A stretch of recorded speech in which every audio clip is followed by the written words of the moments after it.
no ar. Olá, meus caros, mais um encontro, sempre muito bom estar aqui com vocês, e eu tenho me acompanhado aqui sempre muito bem, e hoje, como a cada terça-feira sim, terça-feira não, eu venho aqui com o Dr. Eduardo Correia Porto. Como vai, meu amigo Eduardo, tudo bem? Olá, boa tarde a todos, tudo bem, Vicente, e com você? Olá, meus caros, mais um encontro, sempre muito bom. Estou aqui com o eco, peraí, deixa eu desligar meu eco. Pronto. Nós temos esse encontro aqui que tem sido dedicado a falar sobre retrospectiva tributária, sobre olhar os assuntos tributários, né? Estamos fazendo esse encontro uma terça sim, uma terça não, essa terça, 22 de junho, é a terça sim. E hoje nós tiramos o encontro para falar um pouquinho sobre as oportunidades de créditos de PIS e COFINS para aquelas empresas que são tributadas na modalidade não cumulativa. Em geral, são aquelas empresas optantes do lucro real, né? Essas empresas, salvo algumas exceções, todas as empresas optantes do lucro real recolhem PIS e COFINS na modalidade não cumulativa, que de maneira resumida é uma modalidade na qual eu, quando compro alguma coisa, estou resumindo muito aqui, né? Nós vamos debater muito essa questão, mas eu quando compro algo, eu me credito do PIS e COFINS daquela operação de compra, e quando uso, é claro, naturalmente aquilo para transformar em outro produto ou para revender ou para prestar um tipo de serviço tributado, no momento da venda eu me debito de PIS e COFINS e faço uma apuração de débitos e créditos. Talvez uma boa analogia seja pensar, por exemplo, como acontece com IPI, como acontece com ICMS. Mas PIS e COFINS ele tem uma característica, e é para isso que o Dr. Eduardo está aqui para conversar conosco hoje, muito peculiar, né? Eu diria assim, vou fazer uma abertura aqui muito livre, né?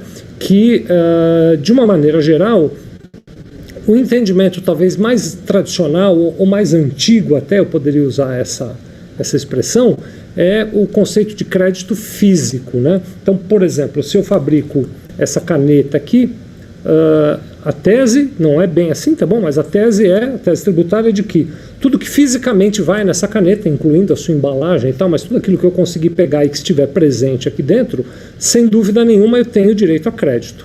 Mas durante o processo produtivo, às vezes durante o processo comercial ou às vezes mesmo durante o processo de prestação de serviço, há itens que eu consumo na produção da caneta ou na comercialização ou na prestação de serviço que não estão presentes aqui, né? Então, a gente vai ao longo da conversa poder dar vários exemplos aqui, e quando eles não estão presentes aqui, fica aquela dúvida se a gente pode ou não se creditar. A maioria dos países do mundo, eu conheço isso até por um estudo que a própria Confederação Nacional da Indústria fez, Dr. Eduardo e meus amigos, utiliza o conceito de crédito quando é não cumulativo, né?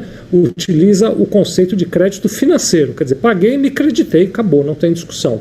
O Brasil tem essa coisa que, se a gente pensasse num velocímetro, no passado estava muito no crédito físico, mas que cada vez mais vem se movimentando na direção de reconhecer também que quando não está fisicamente presente é possível ter o crédito. Eu sei que o Dr. Eduardo trouxe para a gente discutir aqui várias decisões de consulta que ele já estava me contando, né, que vão nessa direção, que vão esclarecendo essas questões, e eu acho que é um pouco por aí que a gente vai, né, Dr. Eduardo? Até porque é um sofrimento muito grande do empresário, do empreendedor, né, que quer pagar os impostos direito, mas que não tem certeza absoluta se ele pode ou não pode se acreditar de certas coisas. Quero só, antes de passar a palavra aqui para o meu amigo Dr. Eduardo, fazer as combinações necessárias. Se você está nos acompanhando no Instagram, ou se você está nos acompanhando no YouTube, ou mesmo no Facebook, você faz o seu comentário aqui no bate-papo do Instagram, no bate-papo do YouTube, que eu vou olhando aqui e ao longo da conversa eu vou trazendo. E quero aproveitar para mandar um abraço super especial para o Sérgio lá do Cianfesp, Sérgio Murilo, que é um grande amigo nosso, meu e do Dr. Eduardo também, Leandro Queiroz está aqui conosco, assistindo lá desde Fortaleza, ele que é analista tributário, né? E também aqui é o Dr. Celso Davi, que também é lá do Cianfesp, está conosco. Um abraço muito carinhoso para os nossos amigos do Cianfesp. Dr. Eduardo, sobre o tema, suas considerações iniciais, e aí a gente já traz aqueles slides que foram preparados aí pela sua equipe e pelo senhor também para a nossa conversa.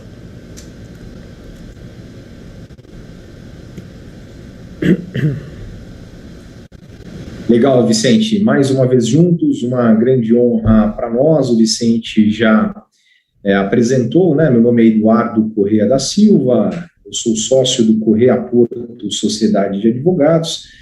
Boa tarde a todos, né? O que nós fizemos aqui, combinamos, foi trazer questões que sejam polêmicas dentro deste contexto de créditos de PIS e COFINS não cumulativos, né? Então, a gente sabe que tem lá o artigo 3º das leis 10.637 e 10.833, uma do PIS, a outra da COFINS, uma de 2002, a outra de 2003, onde nós temos ali as hipóteses objetivas de crédito, por exemplo, né, arrendamento mercantil, energia elétrica no processo, energia elétrica, né, do estabelecimento, etc. e tal. E temos as hipóteses ali que geram as maiores celeumas, que estão ali ligadas à questão dos insumos, né? E é nisso que a gente vai se ater um pouco mais, porque é onde nós tivemos as maiores novidades, né, nos últimos anos, a partir, sobretudo, de 2018, quando nós tivemos ali uma decisão proferida pelo STJ, que é o Superior Tribunal de Justiça, dando uma norteada no contribuinte. Claro que o grau de subjetividade ainda é presente, porque é um tema que não dá para você cravar, né, os casos concretos, porque tem situação, às vezes uma despesa para minha atividade ela é considerada essencial e relevante, e para uma outra indústria, depender da destinação daquele custo, ou despesa ou gasto que ela tem ali na operação, não seja algo essencial e relevante para a sua atividade. Então, nos ateremos a isso e deixar também, reiterar aqui o meu abraço aqui, enviando aqui para o Celso e o Sérgio do Cianfesc, que são nossos amigos. Muito bom, Eduardo. Eu vou trazer os slides aqui para a nossa conversa. Só antes quero aqui registrar mais algumas pessoas que estão conosco. Danilo Santos, que estão aqui. Obrigado, Danilo. O Lindolfo Lira também está aqui conosco. A Paula Prado, a Fabiana BK, a Larissa Andrade. Tem 8 pessoas aqui que eu não consigo ver o nome. Ranier Alves, o Damião de Souza, Higienópolis Saúde, Maria Góes, V. Sevilha, minha sobrinha Viviane, beijo Viviane, Le Fonseca, o Alexandre Castro e o Lucas Rocha do nosso time também acompanhando lá, e o Wellington SS58. Obrigado a todos vocês que estão conosco. Vou trazer aqui então os slides e a gente vai puxando os assuntos. Esse primeiro slide tem todo aquele embasamento legal, inclusive essa decisão do STJ que o Dr. Eduardo estava mencionando lá de abril de 2018, né? Não sei se vocês querem falar algo ainda desse slide, meu amigo Eduardo, ou se a gente passa... muito rapidamente, Vicente. Então, esse slide, claro, depois, né, o Vicente vai colocar aí, né, informar que esses slides ficarão disponíveis a todos, né? Mas aqui é só um slide para trazer para todos. A gente está partindo da premissa que todo mundo já teve algum contato, né, com o PIS e COFINS não cumulativo.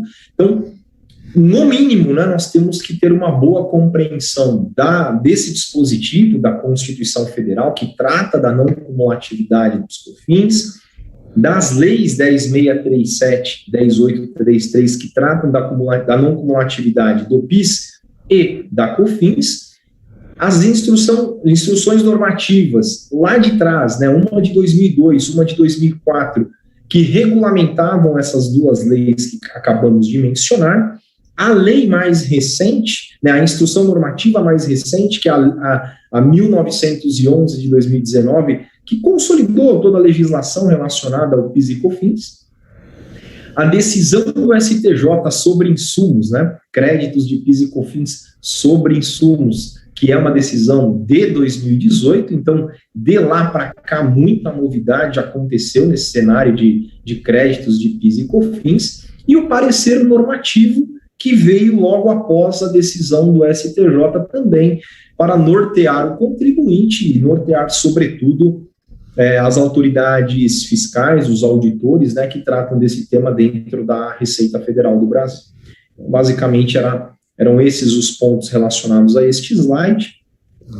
Acho que é bacana a gente fazer aqui um registro para você que está nos assistindo, obrigado pela audiência, que nós tratamos aqui nessas conversas dos casos de uma maneira geral, de uma maneira ampla, e não necessariamente o seu caso em particular se encaixa no que a gente está dizendo aqui, né? Eu tenho sempre muito cuidado, o doutor Eduardo também conhece muito bem, sei que tem a mesma preocupação.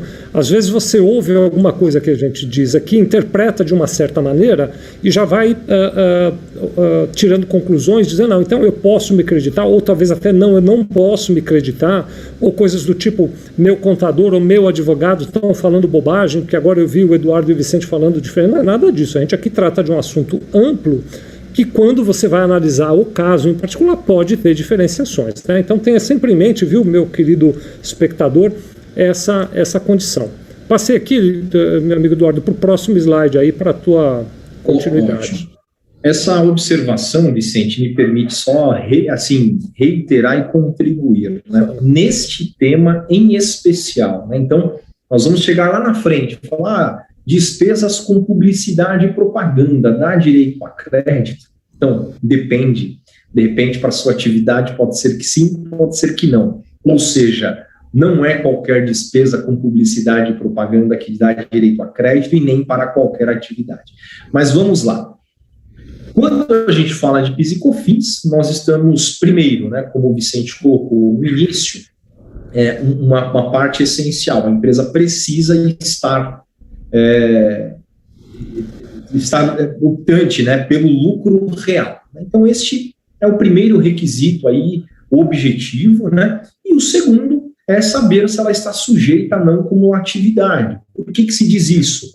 Porque existem várias atividades que estão aí no artigo 10º, que há muitas dessas empresas que estão dentro dessas atividades, call center, construção civil, agência de viagem, serviços de educação de um modo geral, clínicas, hospitais, etc., às vezes são tributadas pelo lucro real, mas estão submetidos à cumulatividade do PIS e da COFINS, portanto, né, não estão submetidas a essa hipótese de creditamento que é própria, né, para quem está sujeito a não cumulatividade do PIS e COFINS.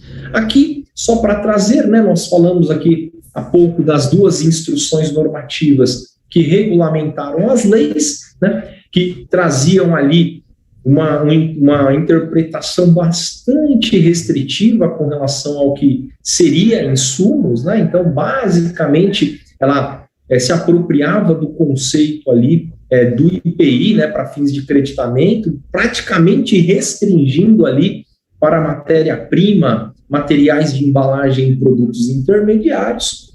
Tempos depois, o CARF, que é a segunda instância administrativa ali dentro do cenário da Receita Federal do Brasil, né, o órgão de julgamento, a jurisprudência dele, ela foi se alterando, né, então ela dizia, olha, não é essa a interpretação correta, né, do conceito de insumo, mas sim aproximou, ela pegou e falou, olha, não, na verdade é aquela mesmo do imposto de renda, de despesas necessárias e dedutíveis, né? Depois, né, em outro momento, o CARF também falou, olha, não é isso nem aquilo, tem que analisar o caso concreto e a essencialidade da despesa na atividade. E depois veio o STJ, ele não definiu, né, vamos dizer assim, foi muito importante a decisão, mas ele não tem como, né, você tomar uma decisão que ela seja aplicável a todos os casos, mas pelo menos ele trouxe aquela dualidade, né, de despesas, elas precisam ser essenciais e essenciais são imprescindíveis e irrelevantes são despesas e gastos, né, que sejam importantes para a atividade produtiva. Então, foi isso que ele fez e a partir daí a Receita Federal ela reinterpretou esse seu posicionamento, ampliou as hipóteses de creditamento do PIS e da COFINS, assim o fez o CARF, assim também fez o Poder Judiciário, e nós vamos enfrentar mais à frente todos esses pontos, pelo menos os principais aí, que existem, né, de manifestações já da Receita, do CARF e do Poder Judiciário. Podemos passar, Vicente. Tá. Eu, antes só de passar, a gente vai fazendo assim um grande debate, essa ideia, né? É uma conversa bem aberta aqui.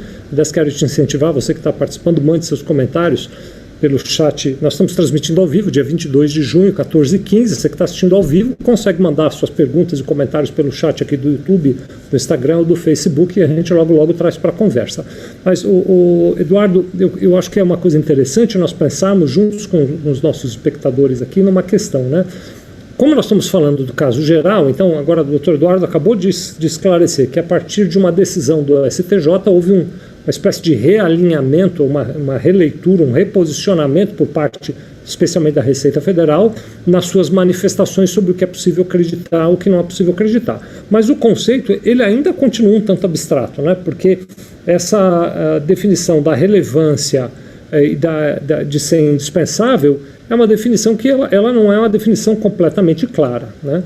Em alguns aspectos, a gente já fez a primeira ressalva de dizer que não dá para sair aplicando o que a gente vai falar agora, mas em alguns aspectos existe um instrumento da consulta à Receita Federal, né, doutor Eduardo?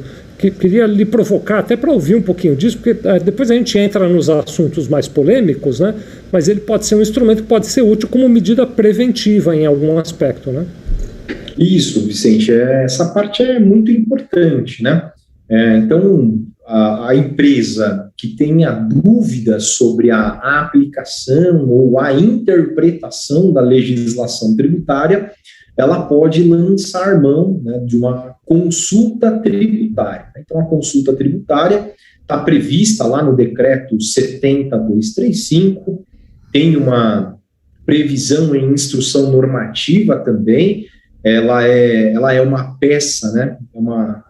Ela é uma peça técnica, né? Então ela tem que observar ali alguns requisitos. Normalmente, né? Ou é o contador que está acostumado a elaborar consulta, ou um advogado da área tributária para que ela não seja julgada ineficaz. Mas é um instrumento importantíssimo, né, no caso de dúvida do contribuinte sobre a aplicação da legislação tributária. E aí, é claro, é sempre melhor prevenir, né, do que depois ter que remediar, que fica um pouquinho mais caro. Muito bem, está aí o slide sobre o artigo 172 da IN 1911 para a gente comentar aqui, meu amigo. Podemos passar até para o próximo slide, Vicente, só para nós passarmos as hipóteses, né, em que agora, olha que interessante, né? Essa instrução normativa 1911, ela é de 2019, e aí ela alargou já, né, meio que se adequando à decisão do STJ e trazendo já várias situações do que a própria Receita Federal considera que sejam insumos. Mas esse artigo, né, as hipóteses que estão aí previstas, são hipóteses taxativas, ou seja, são apenas essas hipóteses? Não são apenas essas hipóteses. Tenho para mim que aqui nós temos um rol exemplificativo e, claro, que quando nós enfrentarmos uma situação em que nós entendermos que se trata de insumo, e aí, outra coisa interessantíssima, né?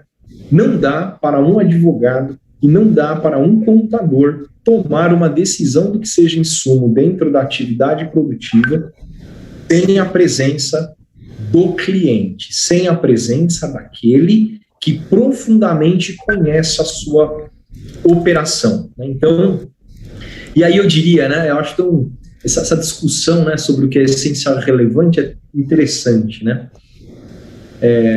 Vamos se colocar na posição do empresário.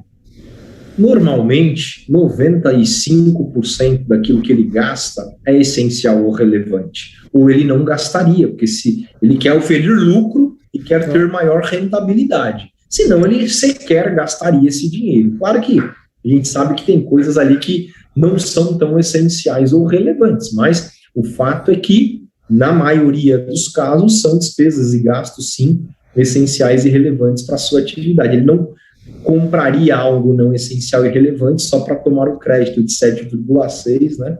E os 9,25 aí do PIS e COFINS, né?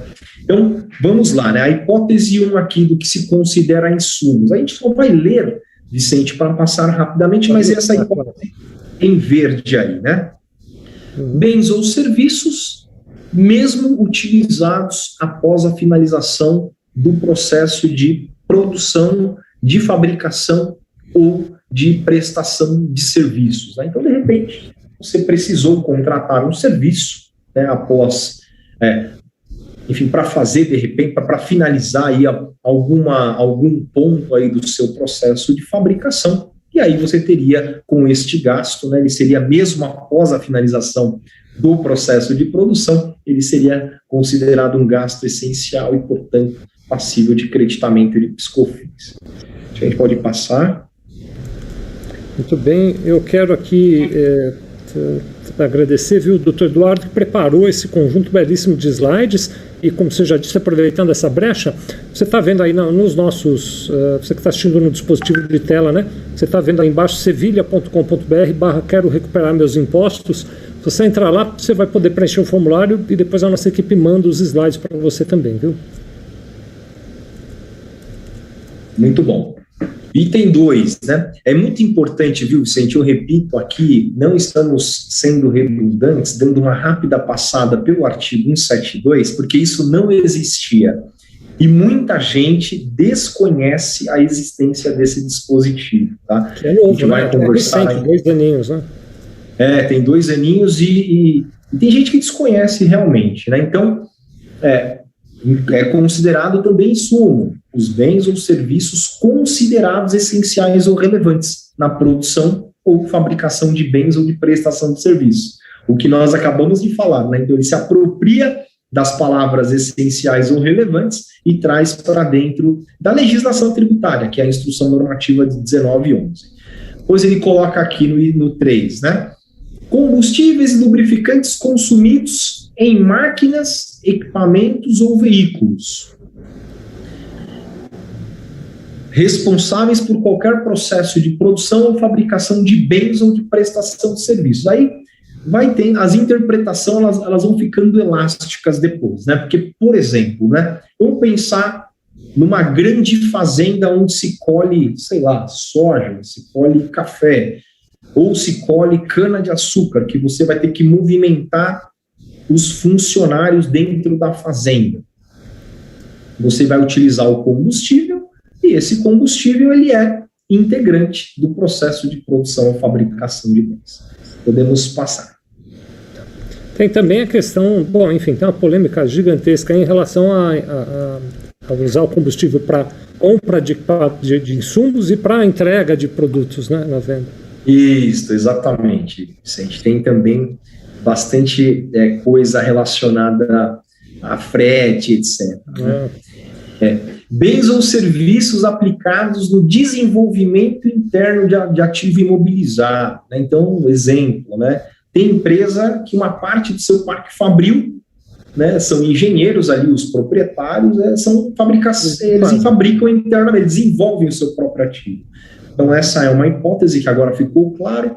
Desenvolvimento de ativo intangível, né? Um software, por exemplo, né? Então, as despesas com este desenvolvimento, então, também poderia ser passível de creditamento. Embalagens de apresentação.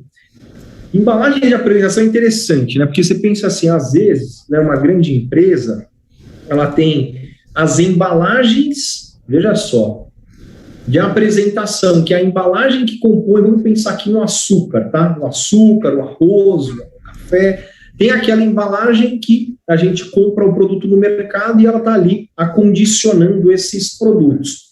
Mas tem também, Vicente, a embalagem de transporte, muitas vezes, né? Então, você vai transferir, você precisa dessa embalagem sob pena de você danificar seu produto, sua mercadoria e etc.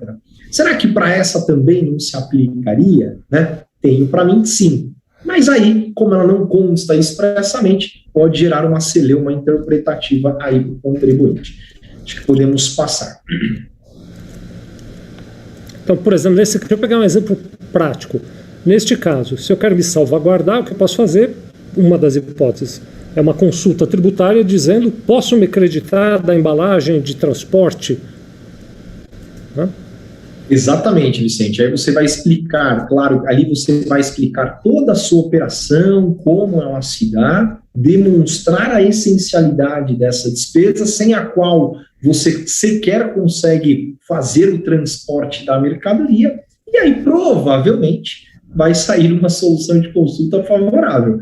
É o que eu acho, né? Mas se ela sair negativa, eu posso procurar a justiça, por exemplo, né? Caberia uma... você pode...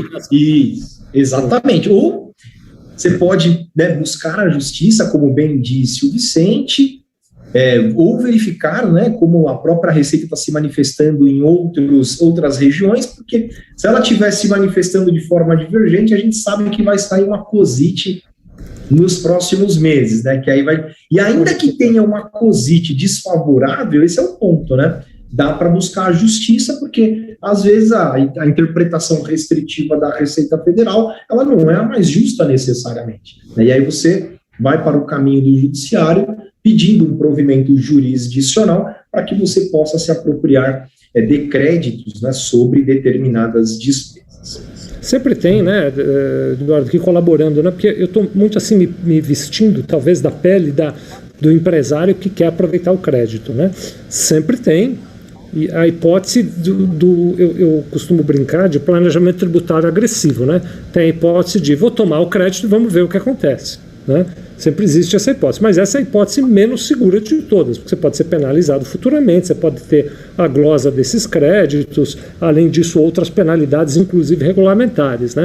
Então, quando a gente fala aqui de todos esses cuidados, eles são cuidados que têm por objetivo proteger a sua empresa. É muito comum, no meu ambiente, viu, Eduardo, vou pedir a sua licença para trazer para uma realidade particular que é a minha. É muito comum que o cliente procure do contador uma resposta assertiva, dizendo pode se acreditar, né? Tem uma certa pressão até, né? Então, por exemplo, ele vai dizer, não, mas eu ouvi o doutor Eduardo falando tal coisa, eu li lá a decisão do STJ, eu também li a instrução normativa, isso está em aberto, pode sim se acreditar, não é verdade, Sevilha, eu posso me acreditar, não é? É uma coisa assim já meio condutiva, né?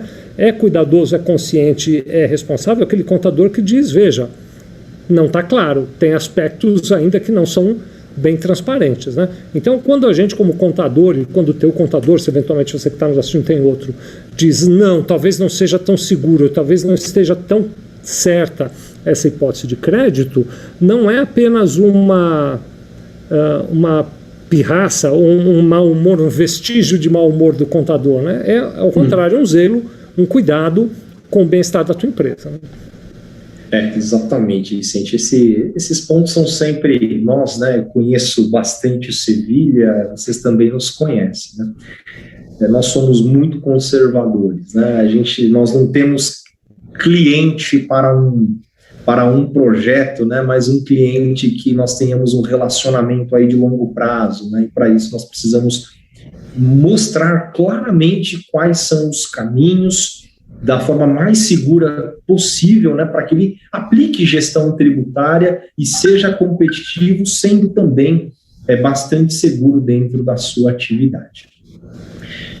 Despesas com serviços de manutenção, né, necessários ao funcionamento de máquinas e equipamentos. Então, a gente sabe que máquinas, a todo tempo, há necessidade de manutenção, e aí essa manutenção, ela é considerada insumo da atividade, bens de reposição necessários ao funcionamento dessas máquinas, então precisamos trocar aqui um parafuso, algum item aqui do ativo produtivo, e aí também isso é considerado insumo, e os serviços de transportes de produtos em elaboração, realizados entre pessoas jurídicas, estabelecimentos da mesma pessoa jurídica, né? Então, estamos aí também dentro também deste cenário de possibilidade de crédito.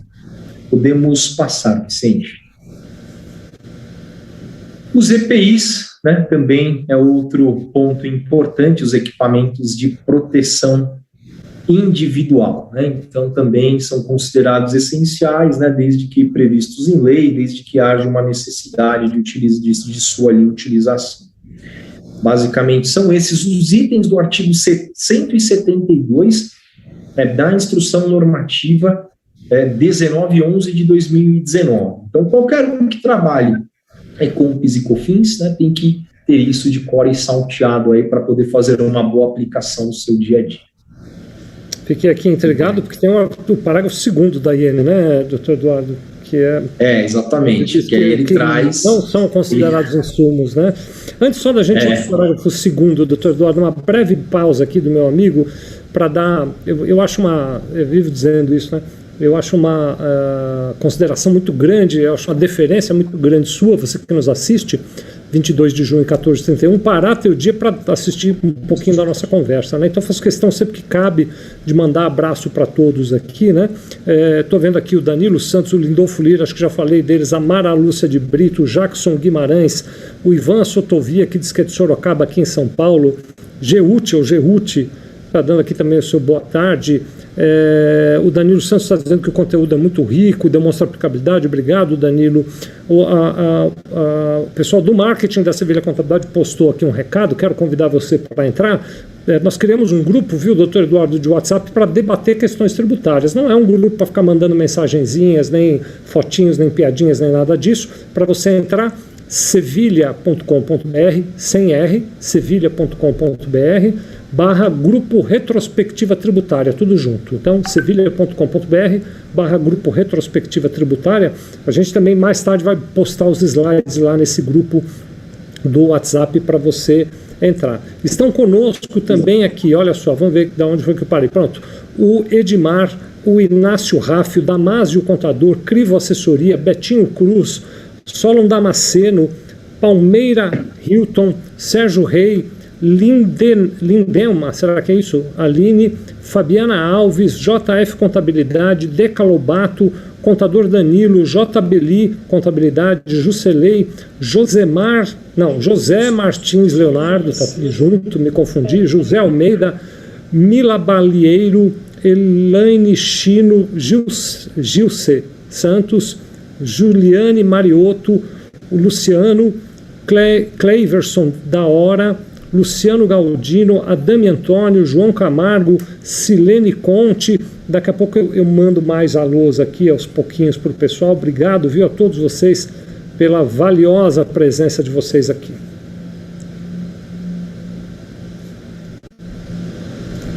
Amigo Eduardo, agora já estamos aqui no próximo slide, esse que trata dos aspectos mais detalhados daquela decisão do STJ que você estava comentando, né? Gente que hoje está aqui falando sobre as possibilidades de crédito do PIS e do COFINS para aquelas empresas que são optantes do lucro real. Eu estou com a sensação de que o Eduardo caiu.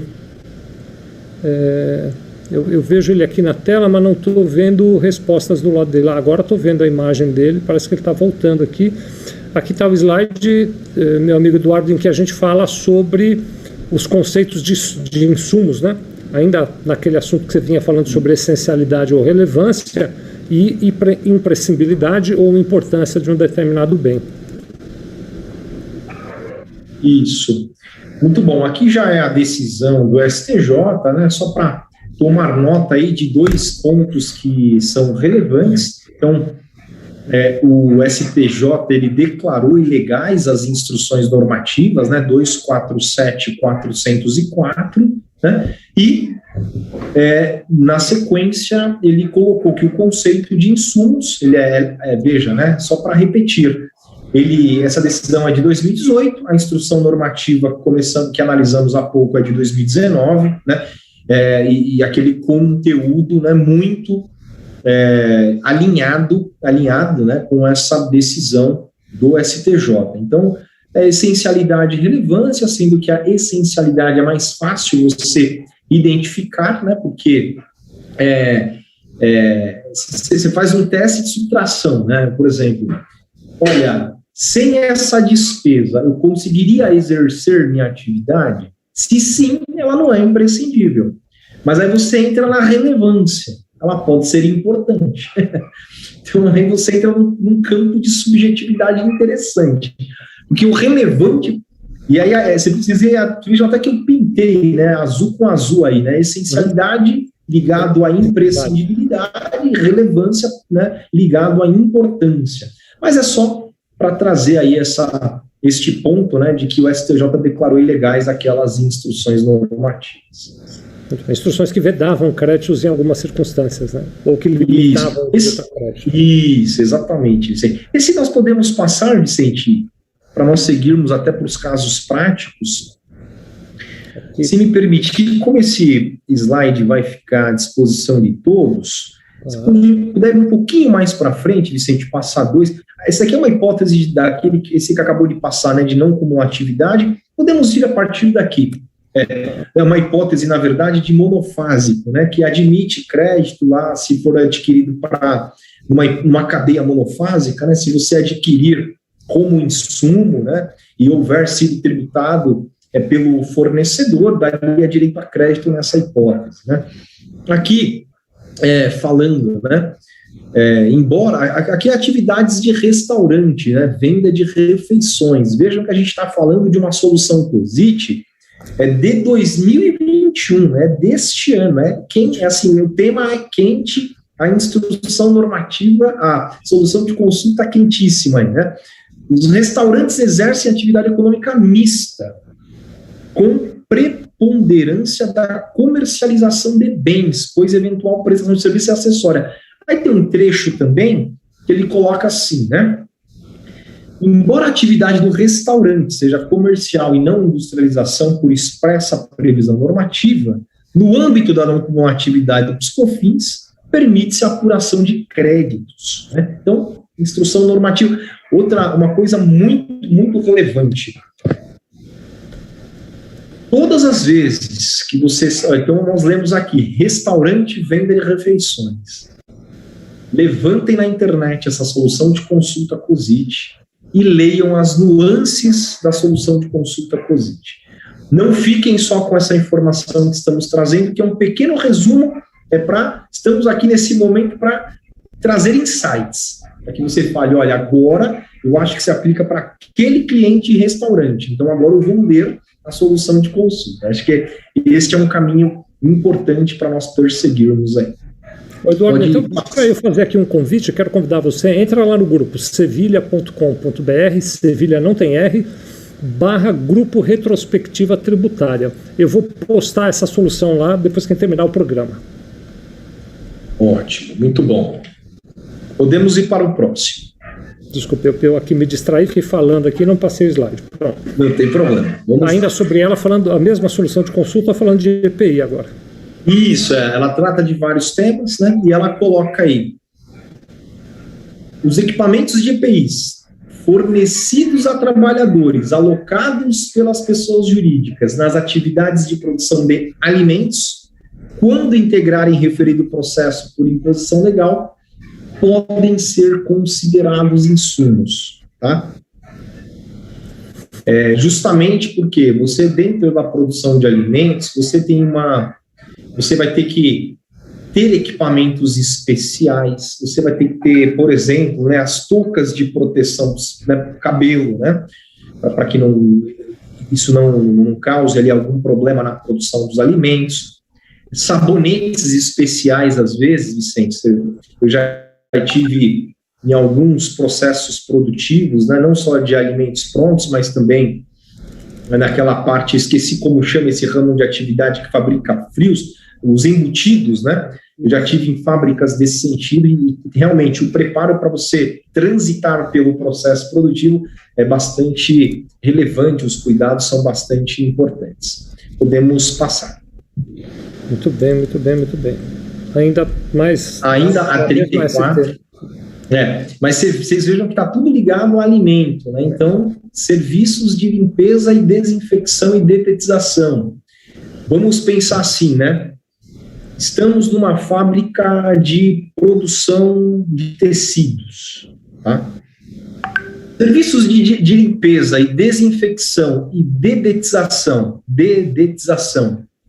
ela nessa fábrica têxtil, essencial e relevante? Só para vocês verificarem casos concretos. Dúvida, né, Vicente? Porque é uma indústria têxtil. Agora, numa indústria de alimentos, é essencial e relevante. Agora, a pergunta interessante: e se eu fizer a desinfecção e dedetização na época de Covid, na indústria têxtil? Aí ela passou a ser essencial e relevante na minha visão. Né? Discutível. No mínimo discutível. Eu tenho até uma visão mais ampla, porque o ambiente de trabalho limpo é uma questão de saúde e segurança do trabalhador. Perfeito. Né? Perfeito. Então, mesmo na indústria têxtil, é relevante e indispensável. Né? Mas não é assim de maneira clara que a Receita Federal entende. O exemplo é muito bom para poder ter o horizonte claro de que nem tudo é tão específico. Quando há uma solução de consulta, como há aqui no caso de alimentação, pronto, o assunto está encerrado. O COSIT disse, é indispensável, pode-se acreditar, acabou o assunto. Quando não há, talvez caiba como a gente já falou aqui, uma consulta tributária. Aliás, vou aproveitar essa pausa aqui, Eduardo, só para comentar, foi uma pergunta do Wellington, que ele está dizendo aqui. Ele pergunta se a consulta é feita pelo regime da empresa ou pelo NCM dos produtos, se eles se acreditam ou não. Wellington, a consulta é um grande conjunto. Então, eu descrevo ali todos os itens da minha empresa, os detalhes da minha empresa, se necessário, dos produtos aos quais eu estou me referindo. Na consulta, eu tenho que dar todo o subsídio necessário, que envolve não apenas a descrição da minha empresa e dos meus NCMs, mas até mais do que isso, para considerar o aspecto amplo e ter uma resposta adequada, né? Então, podemos seguir, viu, Eduardo? Podemos seguir, por gentileza. Aqui, o Vale Transporte, né? Esse aqui foi o assunto do momento, no ano passado, especialmente, né, no ano retrasado, né, antes da Instrução Normativa 1911. Bom, vamos aqui à leitura, né? Isso aqui é um pequeno trecho da solução de consulta 7081.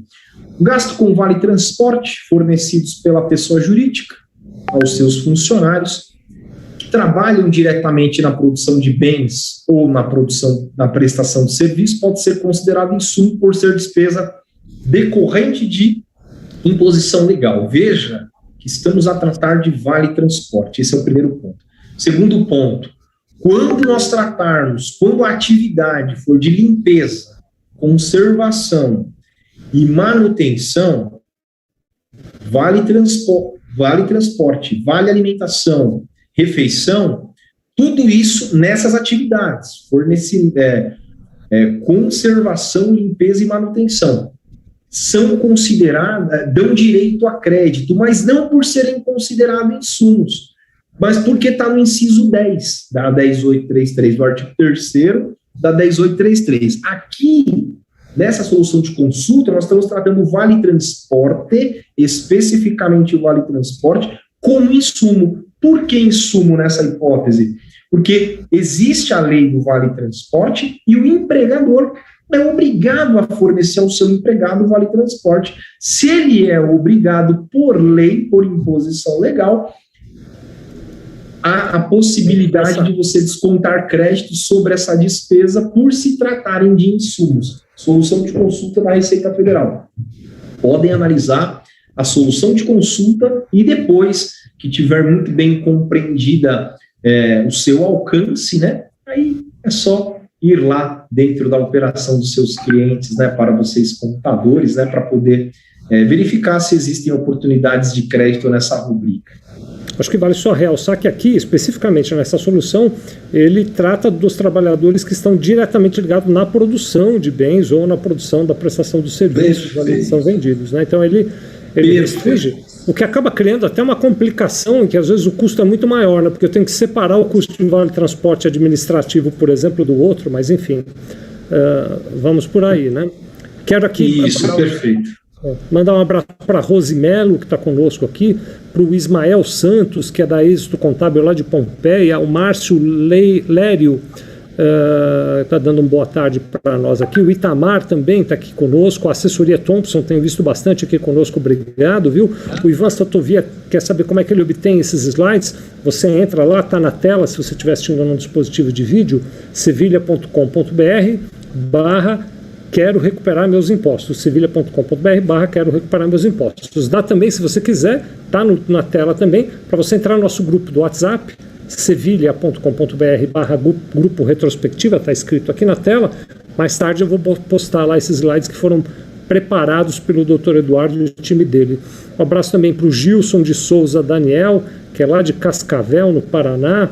para o Luizinho, para o Regis Barbosa, para Renata Cabral de Souza, Fefe MR, WS Assessoria Contábil, Matheus Contador, o contador Anderson Santos, Clícia Moreira, Cida Magalhães, Patrícia Bacoli, André Fernando Martins, Fábio Santos, MP Souza, Márcio Lério, a Fé Ameno, Mirai Consultoria, Linimar Estoque, Paulo Soares, a Esther do nosso marketing, grande abraço, Esther, Ceicim Andrade, SUF Soares, contador Fernando, Pactual Contadores, daqui a pouco eu falo mais alguns nomes, obrigado a vocês por estarem conosco aqui. Vou passar então esse slide para a gente continuar a conversa com a ajuda do Dr. Eduardo Correia, da Correia Porto Advogados. Tem coisas mais para... Vamos tentar dar uma... Lá na frente, mais para frente tem coisas bem interessantes, mas vamos lá, isso aqui para supermercado, né? Insumos também, né? Que mantém, o supermercado que mantém, e a maioria mantém, né?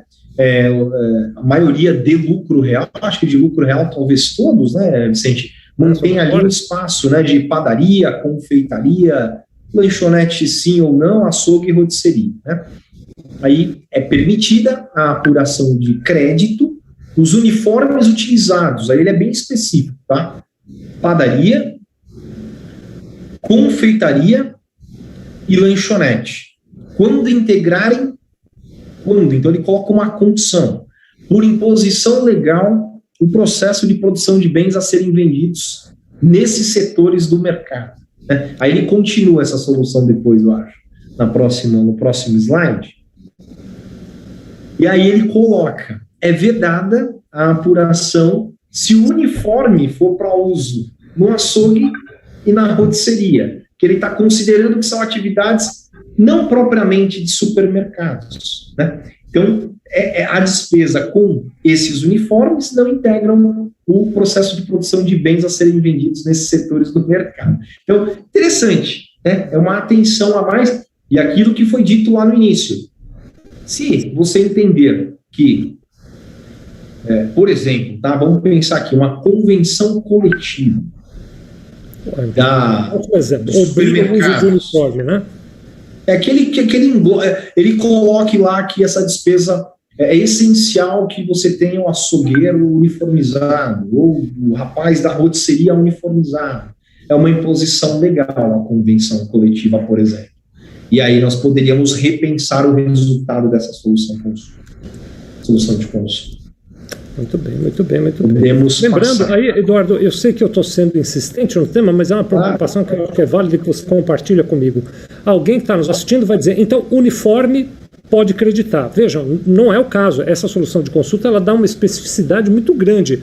É um certo tipo de atividade econômica, dentro de uma certa circunstância, então eu posso me acreditar de PIS e COFINS de uniforme. Viu? Fique atento nisso, não generalize o que a gente está tratando hoje aqui não, por favor.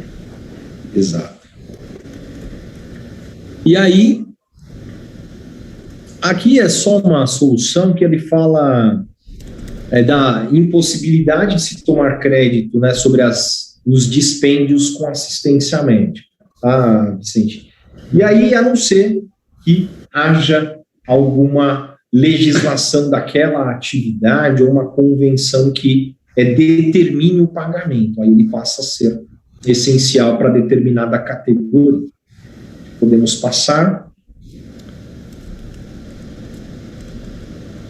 Combustível utilizado para deslocamento de pessoal técnico, né? Então, vejam, para execução de serviço contratado. Então, do pessoal técnico. Então, se você tem... Assistência médica. Oi? Da área de assistência médica, especificamente, né? Não, esse aqui é genérico. Então, é um crédito de combustível consumido em veículos utilizados para deslocamento de pessoal. Eu estava olhando outro slide, desculpe. Então, mas, assim, existe uma possibilidade interessante, mas também ficar atento aí. De repente, alguém do back-office já não se aplicaria aí essa solução de consumo. Podemos passar, Vicente. Aqui, acho que eu peguei muita solução de consulta, hein? Rapaz, se precisar, mas aqui não tem problema nenhum, a gente continua num outro encontro. Nós temos esse encontro a cada terça-feira sim, terça-feira não, né? Hoje é terça-feira sim, daqui 2 será terça-feira sim de novo e a gente continua. E essa especificamente é muito interessante, vejam só, né? A Receita Federal entendeu, né, que a terceirização de mão de obra, atividade fim na prestação de serviços e na produção ou fabricação de bens ou produtos destinados à venda. Aí eu peguei um trechinho abaixo aí, incluí, né? Contratação de empresa de trabalho temporário para disponibilização de mão de obra aplicada diretamente na produção de bens destinados à venda. A gente sabe que trabalho temporário, você tem algumas vantagens quando você o contrata, você não tem um vínculo direto, tem um período que ele pode ficar vinculado à sua atividade fim e depois ele pode ser tirado da atividade se há necessidade de pagamento da multa de 40%. Eu não sou um especialista trabalhista, mas aqui, Vicente, analisando essa solução de consulta, ela nos leva a refletir sobre um planejamento tributário, né? Não estamos sugerindo, mas é um planejamento tributário olhando aí para as empresas de trabalho temporário, desde que seja para realização de atividade fim, né, se você for uma prestação de serviço ou na produção ou fabricação de produtos que serão vendidos, né? Então, interessantíssimo também, interessantíssima, né, essa solução de consulta. Muito bem. Aqui, eles consideraram nessa solução de consulta 99004 alguns bens e utensílios de pequeno valor, né, utilizados na produção de bens. Aí ele fala de soldas, acetileno, bicos de corte, enfim, é bastante técnico e se você for da área industrial, olhem para isso, parece que são bens de uso e consumo, né, dentro da atividade produtiva, e ele cita alguns em específico, não que seja exaustivo, pode ser que existam outros na sua atividade que se enquadrem também dentro da solução de consulta, mas vale a pena ler com calma, né, se você atende indústria, essa solução de consulta para tentar levantar hipóteses aí que dão direito a crédito do PiscoFins. Muito bem. Antes da gente prosseguir aqui, né, a pergunta que fica é: não tomei esses créditos lá atrás, dá para voltar e tomar esses créditos se eu tiver certeza absoluta que eles são legítimos para a minha empresa e para a minha atividade? Sim, aí você pode fazer a tomada de crédito, né, de duas maneiras diferentes, né? Eu vou falar de uma maneira, eu vou falar das duas aqui, né, mas uma fala-se da retificação, né, item a item, né, para que você gere um pagamento indevido maior lá na origem, né, da época em que ocorreram as despesas. Esse é o caminho mais tortuoso, porque ele exige a retificação de DCTFs, né, e também da EFD contribuições. Mas existe também o caminho da constituição extemporânea do crédito, Vicente. E aí existe esse caminho não é ilegal, ele só não é aquele que a Receita Federal concorda absolutamente, mas não tenho visto mais, né, no passado a gente via bastante, praticamente não tenho visto autuação sobre isso, até porque o CARF está muito nessa tendência, né, de que vale a questão da verdade material, né, prevalece a essência sobre a forma, e a essência é o direito material, é o seu direito a crédito. A forma que você utilizou para a tomada do crédito, isso aí, segundo plano, é secundário. O crédito é legítimo, por exemplo, uma coisa é certa, quando eu tomo o crédito de forma, constituo extemporaneamente, tomo de forma extemporânea esse crédito, eu não posso atualizá-lo, né? Então, esse é um ponto importante. Se eu retificar as declarações, aí sim eu posso vir atualizando pela Selic, mas a probabilidade, assim, a possibilidade de haver um erro, acontecer um erro nessas retificações, é muito grande, porque são seres humanos imputando ali informações muitas vezes, né? E reabre o prazo também, né, para a fiscalização a cada período retificado. Então, normalmente se constitui extemporaneamente e se utiliza para pagar o PIS e COFINS vencendo. Muito bom, muito bom. Estou aqui imaginando, estou pensando em fazer uma proposta a você e aos amigos que estão nos assistindo. Agora são 14h56, a gente já está indo para o fim da nossa conversa, mas nós ainda temos, olha, de temas aqui, a questão de tratamento de efluentes, resíduos industriais e águas residuais, embarque e desembarque de despachantes e armazenamentos, na questão de serviços portuários, despesas de publicidade e propaganda, compra de sucata também. Tem aqui a questão de gastos condominiais que podem gerar crédito de PIS e COFINS para empresas comerciais, fundos de propaganda que também poderiam gerar esses créditos. Estou imaginando, o doutor Eduardo e meus amigos, a gente deixar esse pedacinho aqui, são 6 ou 7 hipóteses, para o próximo encontro, então daqui a 2 terças-feiras, né? E a gente vai pegar um pouquinho aqui dos comentários que o pessoal está fazendo nessa nossa conversa de hoje, nesses minutos finais, né? Só quero relembrar você, entra lá no grupo sevilha.com.br/grupo retrospectiva tributária, que depois a gente vai postar esses slides que estão sendo usados hoje, ou então, se você preferir, sevilha.com.br/quero recuperar meus impostos, preenche lá que a gente te manda os slides. Essa foi a pergunta do Ivan Sotovia, né?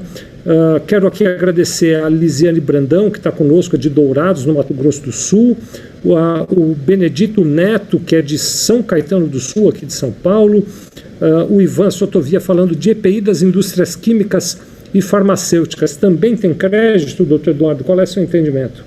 Entendo que sim. Eu tinha até visto rapidamente aqui no YouTube a pergunta do Ivan.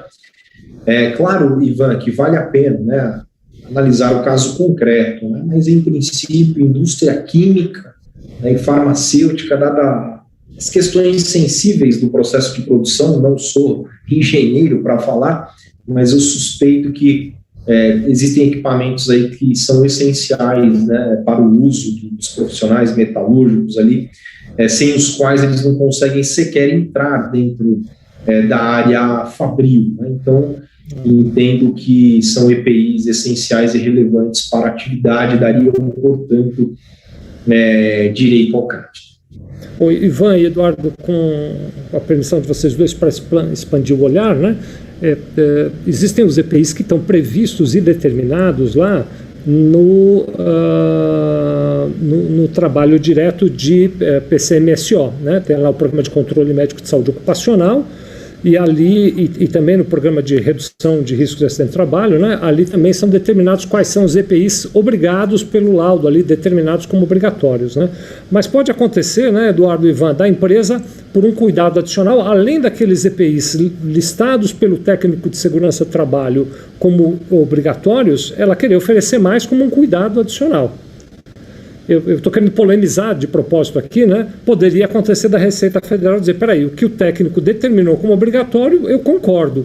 Agora, esses outros EPIs, que é um cuidado adicional da empresa, eu já não concordo. Poderia acontecer uma análise assim, né? Absolutamente. Estou fechado com o seu entendimento, Vicente. Por isso que a gente sempre fala, e a gente repete, e não nos cansaremos de repetir, né? Que nós temos que sempre analisar o caso concreto, analisar a solução de consulta de uma maneira com esse olhar voltado para a atividade, né, para saber se realmente ela tem aplicação ou não, e quando não tiver, num primeiro olhar, consultar os especialistas para saber se é uma hipótese que eu possa discutir judicialmente com bons argumentos. Muito bem. Tem aqui também conosco hoje o Frederico Abreu, o pessoal da Linimar Stock já esteve se manifestando aqui, mas depois aqui só craques, muito obrigado. Paulo Amário, Leandro Correa Soares, a Edivane Freitas, o William Mazo, Mônica UN, o Fabrício Contabilidade, Márcia Leonetti, Adriana Gonçalves, Eline Melo, Alberto Contador, Ludmila Neri, Silva Adriana, o Antônio Humberto, a Ana Paula Chagas Costas. Faço questão de ir dando os nomes quando eu consigo, às vezes tem gente demais, porque é uma honra ter você conosco aqui, ainda que por um pedacinho da nossa transmissão.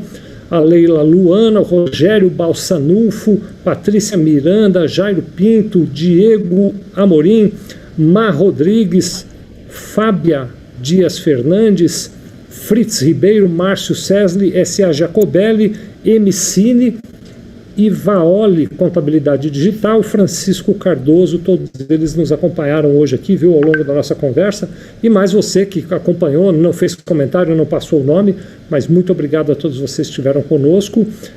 Dr. Eduardo, vou lhe pedir assim, considerações finais para a gente terminar, já ficamos combinados, não na próxima terça, na outra a gente volta para terminar o tema de créditos de PIS e COFINS nas empresas sujeitas à não cumulatividade. Muito obrigado, Vicente, muito obrigado a todos que puderam nos acompanhar nessa tarde de hoje. Para nós, sempre uma honra, né, contar com a audiência de todos vocês. Nós preparamos os slides aqui juntos e nós achávamos que falaríamos em 1 hora, mas o tema é muito bom, o tema é palpitante, gera realmente debate, dúvida, né? E a gente quer trazer isso sempre de uma forma leve, tranquila, de modo que você tenha interesse, né, realmente, você principalmente empresário, o advogado tributarista, o contador não tem muita opção, mas que você empresário realmente tem interesse de sentar e compreender melhor, né, aquilo que eventualmente possa ser aplicado no seu negócio. Nós temos mais alguns slides, mais algumas hipóteses, provavelmente falaremos dessas hipóteses e traremos aí 2 ou 3 novidades que devam surgir aí nos próximos 15 dias dentro desse mundo tributário. Vicente, muito obrigado mais uma vez, meu amigo, e Deus abençoe aí a vida de todos que estão aqui conosco. A nós todos. Quero relembrar vocês, entrem lá no grupo sevilha.com.br/grupo retrospectiva tributária, está na tela se você tem um dispositivo de tela. Eu vou colocar lá aquela decisão do COSIT A34, já está aqui comigo na mão, vou colocar lá daqui a pouco. Vou colocar também os slides dessa nossa apresentação de hoje. E você também pode, estando conosco no grupo, sugerir temas que você gostaria de ver tratados aqui no nosso espaço de retrospectiva tributária, tá bom? Então, lá no grupo você pode fazer seus comentários, suas sugestões, para que a gente tenha aqui sempre temas pulsantes como esse de hoje. Obrigado, meu amigo Eduardo. Quero mandar assim, um abraço especial para o Lucas e para a Esther, que trabalham muito diretamente aqui, o Vitor também, na preparação desse nosso conteúdo. Um grande abraço a vocês, toda a equipe da Sevilha que trabalha nisso. Um beijo no coração de todos, fiquem com Deus. Este programa, não na terça que vem, na outra estará de volta e nós nos vemos até lá. Um abraço, meu amigo.